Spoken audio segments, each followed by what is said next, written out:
반갑습니다. 네, 저는 시애틀 안디옥 장로교회에서 사역하고 있는 권오국 목사입니다. 전남 이 광주에는 처음 와봤어요. 40년 넘게 살았지만 올 기회가 없었지만 저는 또 이렇게 한국 근대사에서 이 광주가 갖고 있는 큰 의미가 있기 때문에 우리 광주 시민들에 대해서 늘 존경하고 또 좋아하는 마음이 있었는데 이 교회 와서 너무 반갑고 또 특별히 저희 형님이 이 광주에서 목회하기 때문에 이제 앞으로 광주는 참 저에게 더 특별한 도시가 되지 않을까 그런 생각이 듭니다. 형님이 이제 제가 이렇게 어렸을 때 같이 좀 컸거든요. 클 때마다 입버릇처럼 저한테 하는 말이 있었습니다. 잊을만 하면 하셨는데 형만한 아우 없다. 이런 말을 늘 했어요. 그래서 근데 그게 사실인 것이 아까 말한 것처럼 형이 공부도 잘했고요. 또 뭐든지 생활도 좀 아주 규모 있게 자신의 삶을 잘 이끌어갔던 그런 형님입니다. 아마 목회도 저보다 훨씬 잘할 거라고 생각하는데요. 말씀한 것처럼 좀 얼굴은 제가 조금 더 잘생겼죠. 근데 제가 형님한테 참 감사한 것이 하나 있습니다. 그래서 뭐냐면 제가 고3 때 이제 어렸을 때부터 목회를 해야 되겠다. 아버님이 목사님이었기 때문에 목회를 해야 되겠다 생각을 하다가 고등학교 때 좀 많은 방황을 했어요. 그래서 신학을 하지 말고 철학을 해야 되겠다 이렇게 생각하고 이제 철학과를 가려고 고3 때 원서를 쓸 때쯤에 갑자기 그때 총신대를 다니던 형님이 저한테 편지를 썼어요. 장문의 편지. 한 3페이지 정도 되는 편지를 썼는데 그 편지 내용이 뭐냐? 너는 반드시 신학을 해야 된다. 그래서 그 편지를 읽고 마음을 바꾸고 신학교를 가게 됐습니다. 아마 제가 철학과를 갔으면 잘하면 신앙을 잃어버리지 않았을까 하는 생각도 들어요. 근데 형님 덕분에 신학을 하게 됐고 또 이 목사가 되어 오늘 이 자리에 서게 됐습니다. 오늘 여러분들과 좀 나누고 싶은 주제는 뭐냐면 기도입니다. 특별히 예수님의 기도, 겟세마네 드리셨던 그 예수님의 기도를 우리가 함께 나누기를 원합니다. 여러분 신앙생활의 목표가 뭐라고 생각하세요? 신앙은 예수님을 배우고 예수님을 닮아가는 것입니다. 근데 예수님이 뭘 배워야 되냐면 모든 것을 배워야 되지만 가장 중요한 것이 뭐냐면 예수님의 기도를 배워야 됩니다. 여기에 그리스도인의 성공하는 삶의 비결이 있는 거예요. 어제 저녁에 또 성도님 한 분이 또 식사를 대접하셔서 잘 먹고요. 유명한 옛 전남도청을 가봤습니다. 참 이렇게 인상적이었던 것은 뭐냐면 그 5.18 때 있었던 그 역사적인 모습들을 그대로 보존하기 위해서 그 건물들을 그대로 보존하고 거기에 또 5.18에 대한 글귀들이 있는 걸 보면서 역사를 소중히 여기는 이 광주의 모습들을 보게 됐어요. 근데 그 도청 앞에는 많은 젊은이들이 거기서 즐겁게 놀고 있었는데 과연 이 시대의 젊은이들이 이런 어떤 역사적인 기념물들을 보면서 교훈을 받고 있을까 그런 생각이 들었습니다. 우리가 성경을 늘 대하고 성경을 읽지만 가장 중요한 예수님의 치열한 삶의 현장이었던 이 겟세마네 기도를 읽을 때 과연 우리는 이 기도를 통해서 무엇을 배우고 있는가를 생각하게 되었습니다. 우리는 예수님의 기도를 배우지 않으면 절대로 예수님처럼 살 수가 없습니다. 내가 원하는 기도가 아니라 예수님이 드렸던 그 기도를 배울 때 예수님처럼 살 수가 있는 것입니다. 오늘 옆에 계신 분들하고 한번 인사할까요? 우리 예수님의 기도를 배웁시다. 이렇게 한번 인사했으면 좋겠습니다. 오늘 여러분들과 어떻게 말씀을 나누고자 하냐면요. 오늘 본문에 등장하는 이 4가지 상징적인 단어가 등장합니다.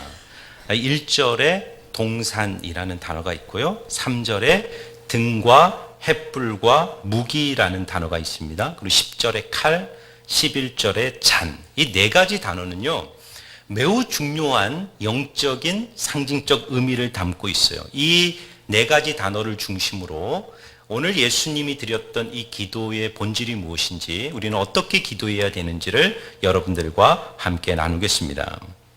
1절 말씀 한번 잠깐 봤으면 좋겠는데요. 18장 1절을 보시면 예수께서 이 말씀을 하시고 제자들과 함께 기드론 시내 건너편으로 나가시니 그곳에 동산이 있는데 제자들과 함께 들어가시니라.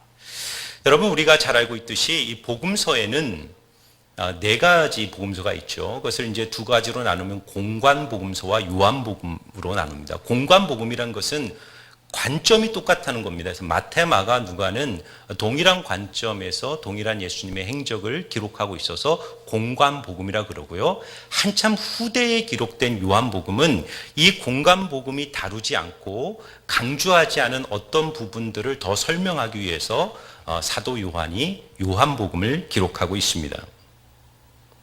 그런데 자, 공관복음과 이 요한복음을 보게 되면 예수님께서 하셨던 이 죽기 직전에 하셨던 이 겟세마네의 기도를 공관복음은 아주 자세하게 기록하고 있어요. 그래서 우리가 잘 알고 있듯이 예수님은 죽기 전날 밤 겟세마네 동산에 올라가셔서 밤이 새도록 하나님께 기도합니다. 어느 정도로 기도하시냐면 땀방울이 핏방울이 될 정도로 기도하셨어요.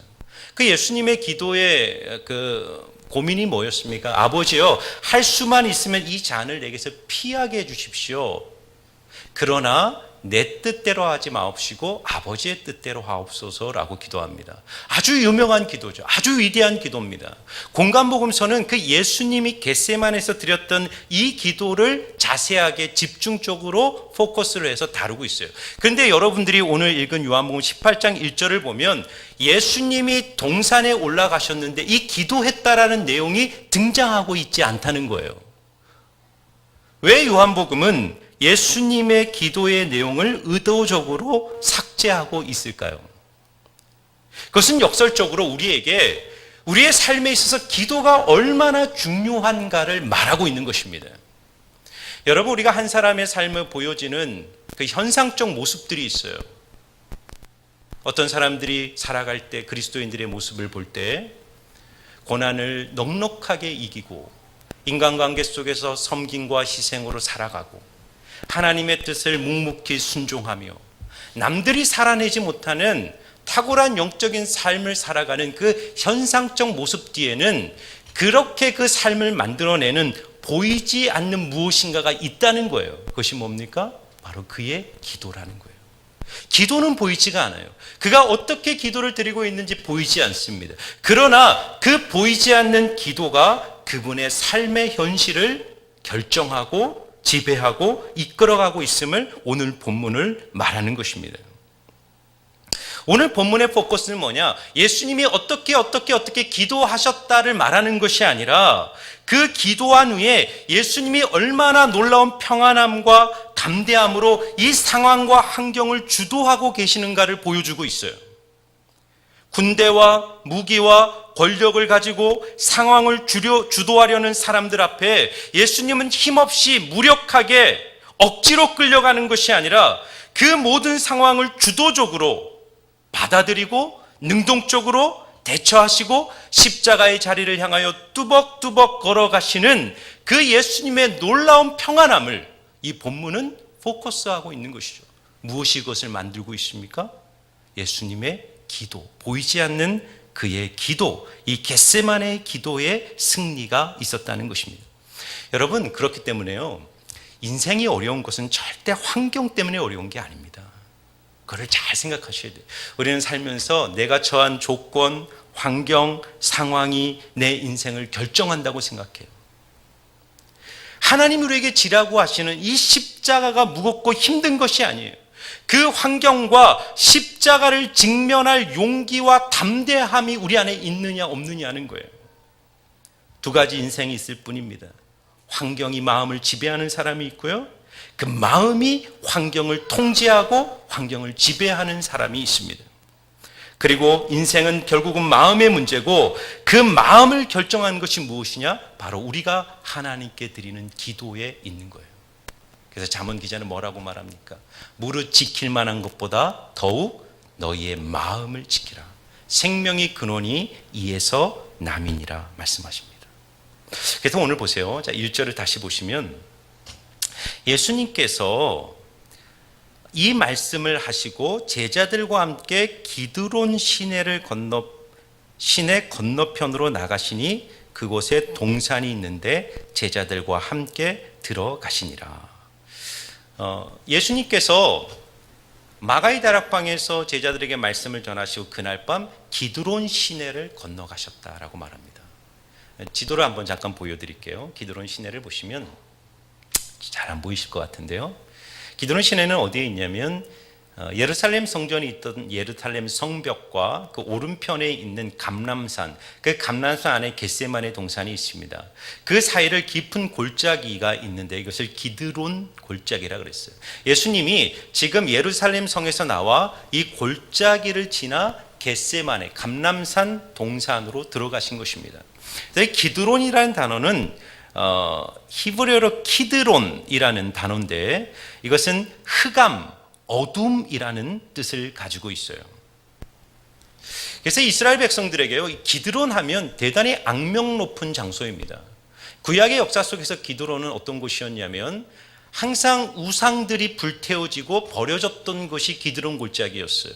그리고 성전에서 드려졌던 짐승의 피가 흘러서 이 기드론 골짜기 물에 흘러서 그 기드론 골짜기에 흐르는 물은 검붉은 피가 항상 흐르고 있었습니다. 죽음을 상징하는 골짜기였습니다. 그리고 구약의 역사 속에서 가장 우울했던 순간이 어떠냐면 다윗입니다. 다윗과 기드론은 깊은 관계가 있죠.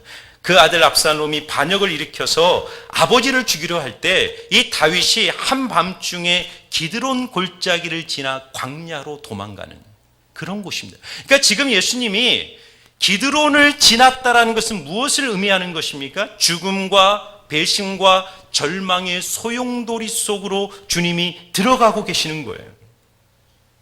그런데 중요한 것은 예수님이 기드론을 지나 어디로 가셨냐면 본문을 보니까 동산으로 가셨다는 거예요. 동산으로 들어가셨다는 거예요. 기드론을 지나 동산으로 들어가신 그 동산이 어디냐? 겟세마네 동산입니다. 겟세마네 동산. 겟세마네는요, 뜻이 뭐냐면 영어로 오일 프레스입니다. 오일 프레스. 그러니까 뭐냐면 기름틀입니다. 기름틀. 감람산 안에 겟세마네 동산이 있었어요. 거기에는 많은 감람나무가 있었고 감람 열매를 따서 이 기름틀에 집어넣어서 무거운 돌추로 꽉 압축을 시키면 그 감람 열매가 깨지고 부서지면서 그 열매 안에 있는 기름이 흘러내리는 거예요. 그리고 구약적인 배경에서 우리가 보통 메시아 그리스도라고 할 때 이 뜻이 기름 부음을 받은 자입니다. 기름 부음을 받은 자.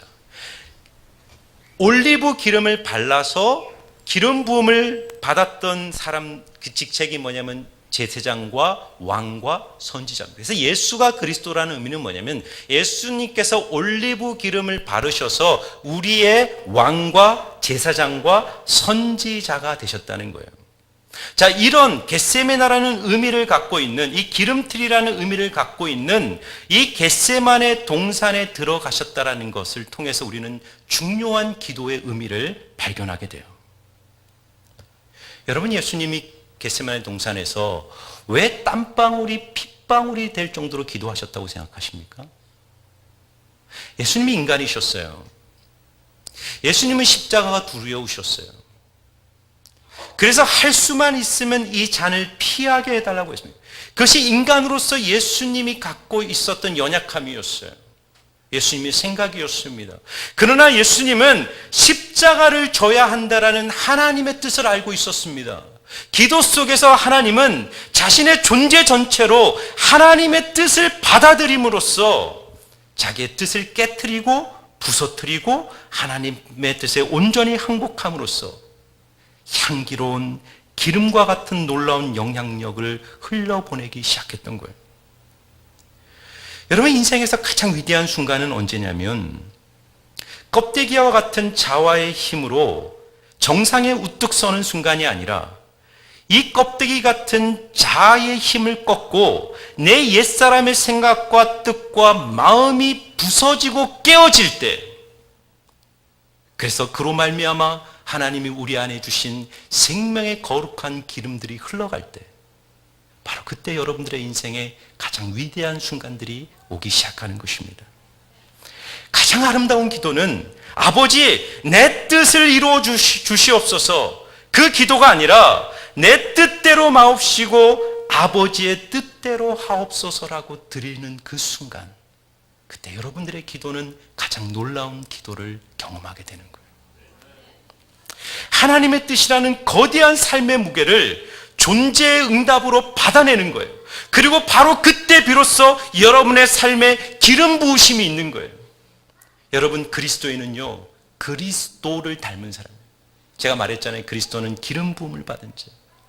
예수님은요, 자신의 자아 힘으로 사신 것이 아니라 날마다 하나님의 뜻에 자신의 뜻을 부서뜨림으로 성령의 기름 부으심이 흘렀기 때문에 그렇게 초라한 나사렛 예수를 통해 이 역사가 바뀌는 놀라운 변화들이 일어난 겁니다. 우리가 인생을 살아갈 때 권력이 있고 부가 있고 지식이 있고 경험이 있고 내가 갖고 있는 수많은 능력들이 있지만 그것이 세상을 바꾸는 것이 아니라 내가 하나님의 뜻 앞에 내 자신을 부서뜨리고 깨뜨릴 때 비로소 내 안에 성령의 기름 부으심이 흐르는 거예요. 그래서 그렇게 기름 부으심이 있는 자들을 그리스도인이라고 부르는 거예요.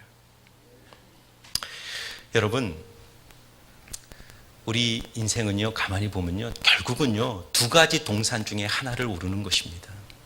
오늘 여러분들과 나눴던 이 첫 번째 동산은 겟세마네, 예수님이 올랐던 동산입니다. 기드론이라는 가장 인생의 밑바닥 절망의 자리에서 주님이 올라갔던 동산 겟세마네입니다. 그러나 전혀 다른 또 하나의 동산이 있어요. 무슨 동산일까요? 에덴 동산이에요. 에덴 동산. 가장 완벽했던 곳, 가장 아무런 부족함이 없는, 환경적으로나 조건적으로나 가장 완벽했던 동산, 에덴 동산. 그러나 그 에덴 동산으로부터 저주와 죽음의 독이 흘러나왔어요. 왜 그렇습니까? 이 선악과를 먹는 날에는 정령 죽으리라는 하나님의 뜻을 부정하고 하나님처럼 되고자 하는 자신의 뜻과 생각을 앞세운 아담과 하와의 교만과 자기중심적 생각이 그 동산에 올랐던 아담과 하와를 통해 죽음의 절망적 독이 세상에 퍼져가 버린 거예요. 그러나 반면 기드론 골짜기와 같은 가장 절망적 상황에서 자신의 뜻을 하나님 앞에 내려놓고 겸손히 겟세마네에 올라갔던 예수 그리스도를 통해 세상을 살리고 역사를 번역하는 하나님의 생명의 그림이 흘러나온 것입니다. 여러분의 삶과 저의 삶도 마찬가지예요. 오늘 나는 어느 동산에 오르고 있는가를 보시기 바랍니다. 나는 내 뜻을 앞세우고 내 감정을 앞세우고 내 생각을 앞세우면서 그렇게 오늘도 스스로 높아지기 위하여 에덴 동산에 올라가고 있는 삶을 살고 있는가? 아니면 내 뜻을 십자가에 못 박고 하나님의 뜻을 존재로 받아내면서 나를 깨트리고 부서뜨리면서 나를 통해 하나님의 거룩한 기름을 흘러보내는 복의 통로와 같은 삶을 살고 있는가? 저는 여러분 모두가 겟세마네 기도를 회복하여 여러분의 삶을 통해 여러분의 가정과 이 교회와 여러분이 가는 곳마다 복의 은혜를 기름을 흘러보내는 아름다운 인생들이 되시기를 주의 이름으로 축원합니다. 저는요, 이 교회 아델리안이라는 이 교회가 참 귀한 이름이라고 생각합니다. 서울에서 이제 이 교회를 찾기 위해서 내비게이션으로 아델리안을 딱 쳤더니 전국에 딱 하나입니다. 안디옥 교회를, 저는 이제 안디옥 교회잖아요. 안디옥 교회를 치면 수십 개가 나옵니다. 아마 이름이 유일한 교회는 아델리안 교회밖에 없을 것 같아요. 아마 세계에서도 하나겠죠. 근데 이름의 뜻이 뭔가 봤더니 하나님의 축복을 받는 성도, 기쁨의 성도, 이런 뜻이 너무 이름이 아름답습니다. 여러분들이 그렇게 이 교회의 이름처럼 이 교회를 아름답게 갖고 가시는 복된 성도님들 되기를 축원합니다. 또 하나 나누기를 원하는 것은요, 여러분, 우리가 하나님 앞에서 왜 이 겟세마네 기도를 드려야 하냐면요, 기도가 삶을 결정하는 것입니다. 오늘 본문에서 아까 말씀드렸지만 예수님의 이 겟세마네 기도의 내용이 등장하고 있지는 않지만 그 기도, 보이지 않는 예수님의 기도의 결단이 어떻게 예수님의 현실적 삶의 모습들을 결정하고 있는가를 요한복음은 말해주고 있어요. 에덴 동산과 겟세마네를 비교한 것처럼 오늘 본문은 예수님의 주변을 둘러싸고 있는 사람들과 예수님의 태도를 비교하고 있습니다. 오늘 3절을 보시면 유다가 군대와 대제사장들과 바리새인들에게서 얻은 아랫사람들을 데리고 등과 횃불과 무기를 가지고 그리로 오는지라라고 말합니다. 가룟 유다가 예수님을 잡기 위해서 군대를 동원했어요. 이 헬라어에서는 스페라리온이라는 단어인데 이 군대라는 단어는 대대병력입니다. 300에서 600명이나 되는 대대병력을 말할 때 스페라리온, 군대라고 말합니다. 그러니까 가룟 유다는 예수님이라는 한 분을 잡기 위해서 500명이나 되는 수많은 군대를 거느리고 이 에덴을 찾아온 거예요. 그리고 가룟 유다는 대제사장들과 공작을 하죠. 어떤 공작을 합니까? 내가 다가가서 뺨에 키스를 하는 자가 예수니 그를 잡으라고 말합니다. 여러분, 이것이 세상 사람들이 살아가는 방식이에요. 하나님의 뜻을 모르고 하나님의 섭리를 믿지 않는 사람은 인간이 가진 모든 방법과 능력을 동원하여 자신의 뜻을 성취하려고 합니다. 군대를 동원하고 힘을 동원하고 조작하고 공작하여 결국은 자신의 뜻을 성취하는 것입니다. 그런데 그것이 어디 세상 사람들만의 모습이겠습니까? 오늘 이 본문에 누가 등장하냐면 그런 세상에 대해서 반응하는 베드로의 모습이 등장하고 있다는 거예요.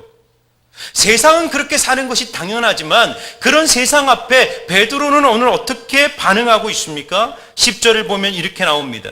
이에 시몬 베드로가 칼을 가졌는데 그것을 빼어 대제사장의 종을 쳐서 오른편 귀를 베어버리니 그 종의 이름은 말고라라고 말합니다. 11절을 보시면 이런 베드로의 모습을 보고 예수께서 이렇게 말씀하세요. 예수께서 베드로더러 이르되 칼을 칼집에 꽂으라. 아버지께서 주신 잔을 내가 마시지 아니하겠느냐라고 말합니다. 여러분 보세요. 칼과 잔입니다. 칼과 잔. 내가 칼을 뽑으며 사는 인생인가 잔을 마시며 사는 인생인가를 결정하라는 것입니다. 칼이 뭡니까? 베드로는 왜 칼을 뽑습니까? 칼이란 것은 언제나 기도하지 않는 사람의 육체성으로부터 나오는 반응이에요. 언제나 인간은요, 영보다 육이 빠릅니다. 내가 기도하지 않으면 반드시 육적인 반응이 나와요. 내 경험, 내 기질, 내 생각, 내 뜻을 통해 무엇인가를 결단하고 반응하고 행동하고 선택하는 거예요. 여러분, 오늘 왜 베드로가 칼을 뽑았다고 생각합니까? 다른 복음서를 보면 예수님이 겟세마나에서 3번 기도해요. 돌을 덜질 만한 거리에 제자들을 놓고 내가 죽게 되었으니 너희도 나를 위하여 깨어 기도하라고 합니다. 그때마다 베드로는 잠들었어요. 기도하지 않았습니다. 예수님이 땀방울이 핏방울이 될 정도로 기도하는 그 순간 베드로는 잠들어 있었어요. 그리고 위기가 왔을 때 예수님과는 전혀 다른 반응을 보는 칼을 뽑는 것입니다. 우리가 영적으로 잠들면 육이 깨어나고 영적으로 깨어나면 육의 감각이 힘을 잃어버리는 거예요. 사람이 영적으로 잠들고 기도가 중단되고 하나님과의 교제가 막히면 반드시 칼을 뽑습니다. 내 이성, 내 경험, 내 상식, 내 감정으로 환경과 문제를 다루기 시작하는 거예요. 그래서 로마서 8장 5절을 보면 육신을 따르는 자는 육신의 일을, 영을 따르는 자는 영의 일을 생각하나니 육신의 생각은 사망이요 영의 생각은 생명과 평안이니라 라고 말합니다. 우리가 예수를 믿은 후에 우리 안에 2가지 법칙이 있다는 거예요. 하나는 육을 따라 사는 거예요. 육신을 따라 사는 것입니다. 내가 원하는 대로 사는 거예요. 그러나 예수를 믿은 후에 우리 안에 성령이 계시고 영적 법칙이 있어요. 그래서 그 영을 따라 사는 삶이 있다는 것입니다. 제 경험이에요. 제가 인생을 살아가면서 언제나 후회하고 잘못된 선택을 했던 순간들은 언제나 기도하지 않고 즉각적으로 내 생각과 감정과 경험에 의존하여 칼을 뽑았던 순간, 그 순간은 이것이 내 인생의 유익이라고 생각했지만 언제나 그것은 내 삶에 크나큰 피해와 어려움을 가져왔어요. 그러나 반대로 내 인생에 엄청난 축복과 은혜가 왔던 순간들은 하나님의 뜻을 기다리고 기도의 순간에 인내와 겸손과 자기 부인을 통해 주님의 잔을 마셨을 때 내가 예상하지 못했던 하나님의 엄청난 은혜가 내 삶에 부어진 것을 경험했습니다. 제가요, 아까 형님도 얘기했지만 형님은 공부를 잘했습니다. 저는요, 좀 공부를 못했어요, 사실요. 그런데 이제 제가 신학교를 가서 4년을 신학교를 마치고 그때 이제 저는 대신측 안양대에 있는 그 대신측에서 이제 신학을 하고 졸업할 때 이제 대학원을 어디 가야 될까 고민을 하다가 대학교 그 신학교 4학년 때 하나님이 기도하는 건데 제 마음에 장신대 통합적 장신대학원을 가라라는 마음을 주셨어요. 그런데 이제 지금도 장신대가 좀 들어가기는 어렵지만 제가 장신대를 지원할 때는요, 제가 들어갈 때가 경쟁률이 7대 1이었습니다. 보통 뭐 서울대, 연고대 이런 나오신 분들도 장신대를 많이 지원했기 때문에 뭐 재수, 삼수는 기본이었고 칠수하고 들어오신 분들도 있고 그랬어요. 그만큼 들어가기 참 어려운 곳이었습니다. 그런데 그냥 하나님이 제 마음에 장신대를 한번 준비해봐라. 그런 마음이 주셔서 한 1년, 한 10개월을 남겨놓고 공부를 하기 시작했어요. 근데 이제 그 당시에 신학교 동기 중에 벌써 뭐 2학년, 3학년 때부터 몇 명 소수 중에 장신대를 가기 위해서 모든 뭐 사역도 그만두고 완전히 공부에만 올인하면서 준비하는 그런 모습들이 하나의 유행처럼 있었습니다. 저는 사역을 그 당시에 교육전도사를 하면서 수요일도 가고 금요일도 가고 또 주중에 한 번 노숙자 사역을 했기 때문에 또 주중에 가고, 그러니까 시간이 사실 없었습니다. 신학교 공부를 하고 또 사역을 하면서 신대원을 준비한다는 것이 너무나도 어려웠기 때문에 제가 칼을 뽑기로 결정한 거예요. 사역을 그만둬야 되겠다. 그래가지고 마음의 결단을 하고 수요 예배 때 이제 예배를 드린 후에 담임 목사님께 찾아가, 목사님, 제가 신대원 준비를 위해서 오늘부로 사역을 그만두겠습니다. 사임하겠습니다. 그래서 칼을 딱 뽑은 거예요. 근데 예배를 듣는 가운데, 말씀을 듣는 가운데 하나님이 제 마음에 칼을 칼집에 꽂고 잔을 마시라는 거예요. 하나님이 제 마음을 터치하기 시작했어요. 시간적으로 환경적으로 도저히 준비할 수 없는 상황이었지만 네가 내 뜻을 받아들이고 사역을 열심히 하면서 공부를 하라는 마음을 주셨어요. 그리고 설교가 끝날 때쯤에 제가 뽑았던 칼을 칼집에 집어넣고 주님의 잔을 마셨어요. 그리고 예배가 끝난 후에 담임 목사님께 찾아가, 제가 그때만 해도 참 순수했던 것 같아요. 제가 이런 생각을 했습니다라는 것을 목사님께 말씀드리고 좀 회개 아닌 회개를 하고, 또 그때는 사례비를 그 당시에 제가 한 40만 원 정도를 받았거든요. 이제 옛날이니까. 그런 마음을 품었던 게 너무 미안해서, 목사님, 제가 이런 생각을 품어서 너무 죄송하고 5만 원을 덜 받겠습니다. 35만 원만 주세요. 그래서 목사님이 어이가 없다는 듯이 저를 쳐다보면서 그냥 열심히 사역을 하고 사역을 하게 됐어요. 근데 참 놀라운 기적이 일어난 거예요. 도저히 정말 들어갈 수 없는 그 신대원을 6개월 동안 사역을 하면서 공부를 할 때 하나님이 엄청난 기름 부으심이 있는 거예요. 영적으로 집중하게 하시고 공부할 수 있도록 환경과 상황과 조건들을 이끌어 주시면서 정말 하나님 주시는 은혜로 신대원을 입학하게 되었습니다. 저는요, 우리의 삶의 모든 은혜가 바로 여기에 있다고 생각합니다. 우리가 여러분 인생을 살면서 여러분들이 정말 복을 받기를 원한다면 칼을 휘두르는 삶을 중단하고 주님이 주시는 잔을 분별해야 돼요. 기도의 자리에서 지금 주님이 내게 마시라고 하시는 그 잔이 무엇인가를 분별해 보십시오. 그리고 그 잔은 쉽게 받을 수 있는 게 아니에요. 나를 포기하고 희생하고 겸손하고 온유하게 그 잔을 받을 때 여러분을 위하여 예비하신 하늘의 복이 여러분의 인생에 부어지게 되는 것입니다. 여러분, 한 가지 더 말씀드리고 싶은 것이 있어요. 우리가 칼이 아닌 잔을 마시며 사는 삶이 가능한 이유가 있습니다. 오늘 4절을 보시면 예수님이 이렇게 말합니다. 예수께서 그 당할 일을 다 아시고 나아가 이르시되 너희가 누구를 찾느냐라고 말합니다. 예수님이 그 당할 일을 다 아셨다는 거예요. 예수님은 6절을 보시면 칼과 몽치와 무기를 들고 찾아온 그 사람들 다 제압할 수 있었어요. 말 한마디면 그들을 제압할 수 있는, 군단이 더 되는 천군 천사를 동원하여 그들을 다 제압할 수 있는 힘과 권력을 가지신 분이었어요. 근데 예수님은 그 당한 일을 다 아시고 묵묵히 십자가의 길을 걸어가셨다는 거예요. 예수님이 아셨다는 것은 무엇을 아셨을까를 생각해 보셔야 됩니다. 우리가 인생을 살면서 왜 손해보려 하지 않습니까? 왜 십자가 지려 하지 않습니까? 왜 희생하지 않습니까? 당할 일이 두려운 거예요. 사람들이 내게 행할 일들, 나는 당하고 싶지 않다는 거예요. 세상 사람들은 누구나 똑같으면 난 당하기 싫다는 거예요. 그래서 칼을 뽑아서 귀를 베고 상대방을 제압하고 내 힘과 지식으로 내 이익과 유익을 칭하면서 절대 당하지 않겠다. 만일 예수님께서 그 당할 일의 포커스가 가룟 유다와 로마 군병과 종교 기득권자들이 자신에게 행할 그 일에 포커스에 있다면 주님도 베드로처럼 칼을 뽑으셨을 거예요.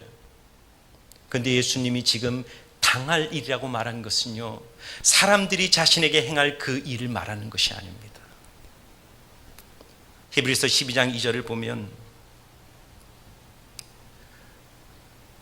믿음의 주여 또 온전하게 하시는 이인 예수를 바라보자. 그는 그 앞에 있는 즐거움을 위하여 십자가를 참으사 부끄러움을 개의치 아니하시더니 하나님 보좌 우편에 앉으셨느니라 말합니다. 주님이 지금 바라보고 있는 그 당할 일이라는 것은 사람들이 내게 가하는 고통과 문제가 아니라 그 문제 뒤에서 그것을 통해서 더 위대한 일을 이루실 부활과 승천과 하나님 보좌 우편에 앉으셔서 궁극적 승리를 주실 그 하나님의 놀라운 주권과 섭리, 하나님이 내 인생 가운데 행하실 그 하나님의 일을 주님은 바라보고 확신하고 믿었기 때문에 묵묵히 그 십자가의 잔을 마실 수가 있었다는 거예요. 사랑하는 여러분, 우리가 기도하면 무엇이 보입니까? 우리 인생 뒤에서 우리를 위하여 선을 이루어 가시는 하나님의 섭리가 보입니다. 그리고 그 섭리를 보는 사람이 오늘도 칼을 칼집에 꽂고 주님의 잔을 마시게 되는 거예요. 우리 장신대에는 그 주승준 교수님이라고 설교학 교수님이 계세요. 주기철 목사님의 손자분이십니다. 지금은 이제 주한장로교회 담임 목사님으로 가셨는데, 그분이 이제 이야기해 주셨던 일화 중에 기억이 나는 것이 있어요.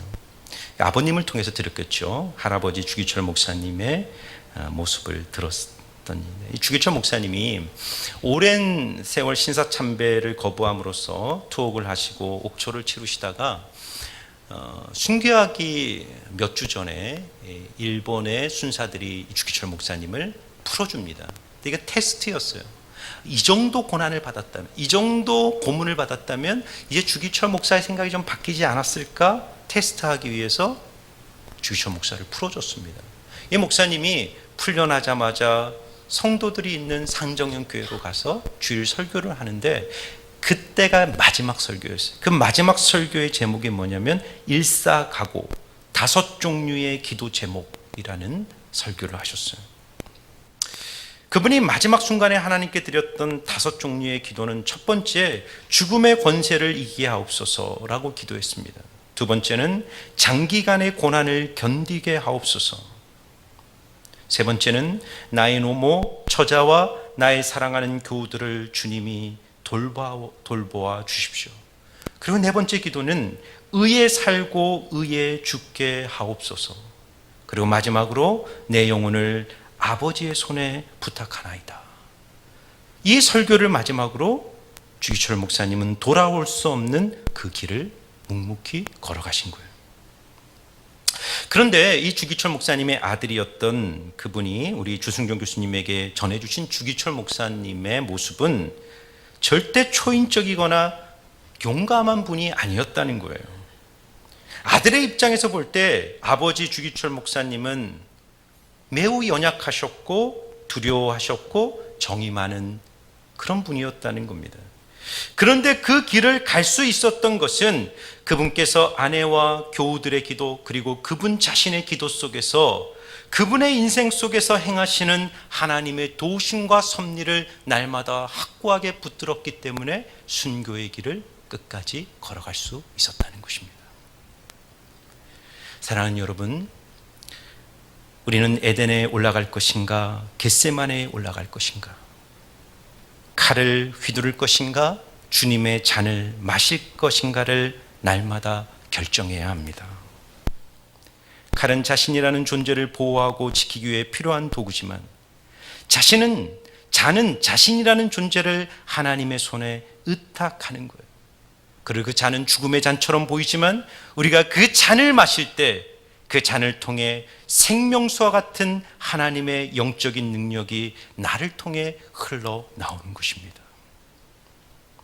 사랑하는 여러분, 오늘도 내 뜻을 죽이고 주님의 십자가를 기꺼이 받아들이고 주님이 주셨던 진정한 승리를 경험하는 우리 아델리안의 모든 성도님들 되시기를 주의 이름으로 축원합니다. 기도하시겠습니다.